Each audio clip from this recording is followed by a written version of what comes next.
Welcome back to the Jag Cast. I'm Xavier Palmer. I'm Anisa Montoya, and we have a special guest, Cyerra Taylor. From the volleyball team. Oh yeah, from the volleyball team. Go ahead. So we have a couple of questions for you. The first is, what grade are you in? I'm a senior. What position and what number are you? I'm number 7, and I play center, middle front, and left back. All right. So what I'm gonna start with is, what does volleyball mean to you? Volleyball is my life. It's my happiness. It's what I live for. So with that being said, how did that transfer into you playing volleyball? How did you start playing volleyball? Okay, so I started playing volleyball, and I was in 3rd grade when I saw people, like, they were outside practicing, and I wanted to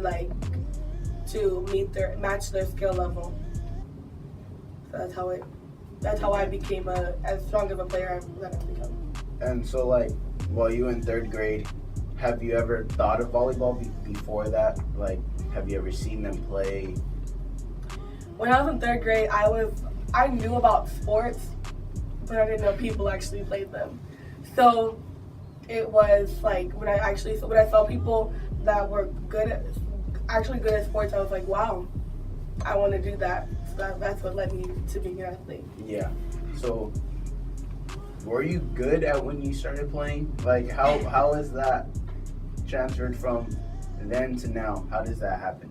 Well, when I first started playing, it was horrible. Like, okay, I wasn't necessarily horrible. I back then I couldn't pass and I could not hit. Every time the ball came to me, like, I went up to set, and that's how I became a setter, because every time I had the chance, my hands went up, and that's how my hands became so clean. So, but now, in my opinion, I don't think I really started to actually be good at volleyball until 2 years ago, when my coach made me become a hitter.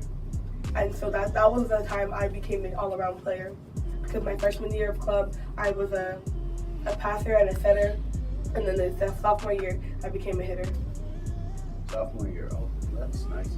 So, like, yeah, that's nice. That's cool. That's like a cool story of how you became an all-around player from when you didn't know how to play. So, like, since you're a senior, you have a lot of work built up, and you have practice, you have the games, you have sometimes tournaments, right? Yes. So how do you project your whole time, and, like, how do you manage it? Well, going through high school, it's really helped me teach myself with time management. So I really take advantage of advisory, and during the freshman and JV games, I will do my homework. Of course, I'm watching and cheering because they're my teammates as well, but I work on every chance I have. I'm doing homework. As soon as I get home from games or practice, homework. Yeah, so that goes into the next question that I was going to ask, is that towards your dedication, how dedicated are you to your team and to the sport, period? 100% dedicated, because, like, we all have our own starting points, and my goal is to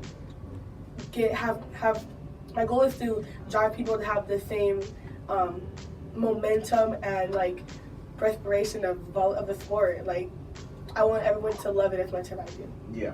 So when you're playing a game and you guys are sometimes down, because that happens regardless, how is your attitude?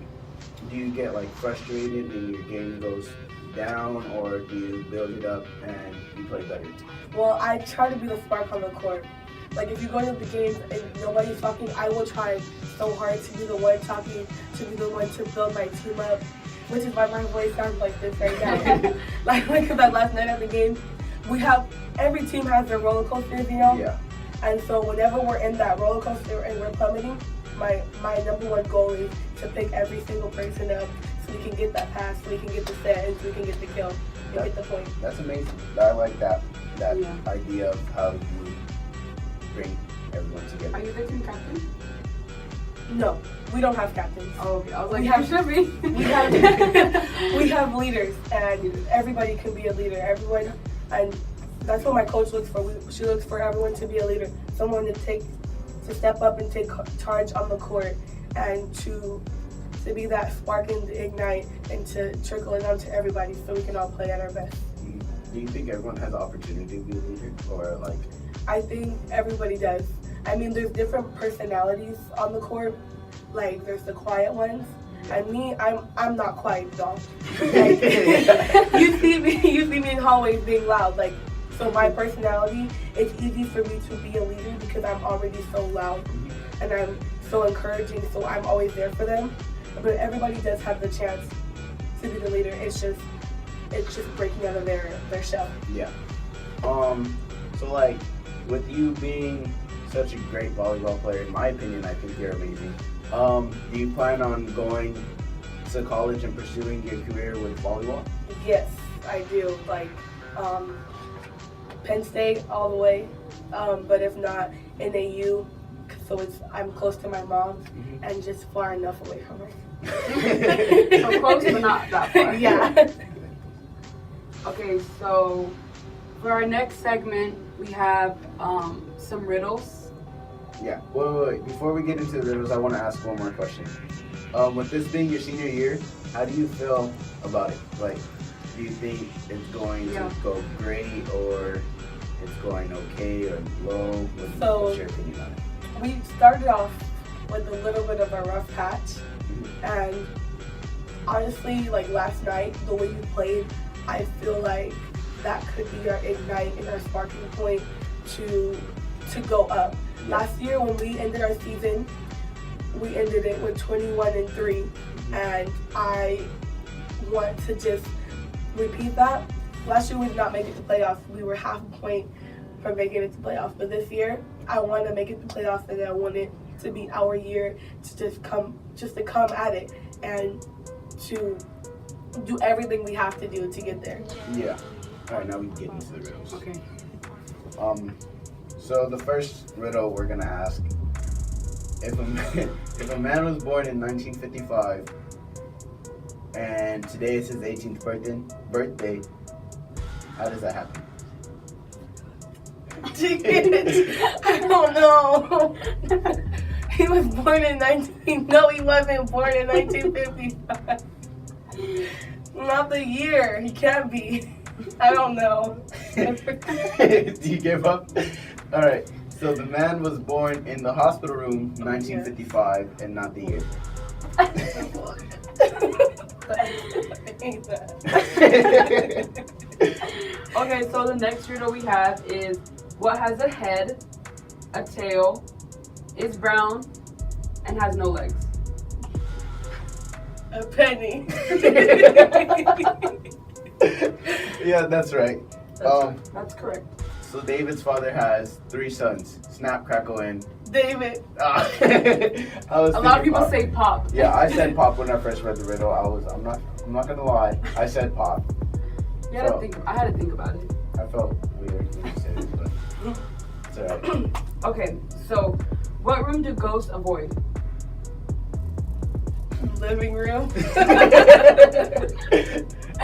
Yeah. Okay, that's correct. So, for people that didn't understand that, the living room is for people that are living and not dead, which would be A ghost. a ghost. You live in a 1-story house. It's completely made out of redwood. What color are the stairs? There are no stairs. Yeah, they are. I said red because that's just what my mind brought me to. It's a red house. Yeah, it's a red house, but I don't know. I thought it was redwood. Well, I I have mean, a well- 1-story house and I have stairs. I have a stair. No, I have 2. Oh, Like so those that. stairs that go like that leading up to yeah. Oh, That's true. what color are those stairs? I don't know. No. I don't know. Like, I know what they look like, but it's tile. They're like green and like I don't know. So they're just green. They look like leaves. Like leaves? Like green, like a leaf color. Oh, I was like, they look like leaves. I totally forgot that one-story houses. Some one-story houses have little stairs. I didn't think about it. I have stairs in mine too. I didn't think about that. All right, so we have one more segment, and we're gonna start wrapping it up. We have a 60-minute segment, which is called All Facts, No Feelings. 60 seconds. What did I say? 60 minutes. Oh, 60 second. And what this means is you have 60 seconds to answer a number of questions. And if you get one wrong or you can't answer it, then we'll ask you a different question within. We'll ask you a personal question. A personal question after the 60 seconds is done. Okay, ready? So we're gonna start that now. Okay. If you could live anywhere, where would it be? China. What's your favorite food? Pizza. If you were an ice cream, what flavor would you be? Mint chocolate chip. What's your favorite college? Penn State. What's 3 words that describe you? Lit. Funny. Volleyball. If you could be any animal, what would you be? A monkey. Because they don't know how to behave. What's your biggest regret? I don't have any. What's your biggest fear? I'm not afraid of anything. 20 seconds. What's your biggest pet peeve? When people chew with their mouth open. Oh, That's all the questions you have. why? Yeah. Because it makes too much It's noise. nasty, but you gotta ask why. Like, it just makes too much noise. Is it like the noise that makes it nasty? Yeah. Like, I'm okay with seeing the food, you know. It's not the problem. Yeah. Well, I mean, so you did answer all all questions in the 60-minute period. Choose faster. That was good. That was really good. Honestly, I couldn't do that because my mind doesn't work that fast. But that was really good. I think the hard one would be the 3 words that describe you. Yeah. Yeah. That looked like you were just having a teeny bit of a struggle. But I just want to ask, how does volleyball describe a person? Because I wouldn't use that as a description. It describes me because it's what I live for. I guess you can use that as a description then. I personally wouldn't. I wouldn't. Oh, well, I don't play volleyball. I wouldn't say football is my description either. But yeah. So with that being done, we finish all our segments today, and we're gonna wrap it up now. Thank you to Cyerra. Don't forget to come to all of our volleyball games.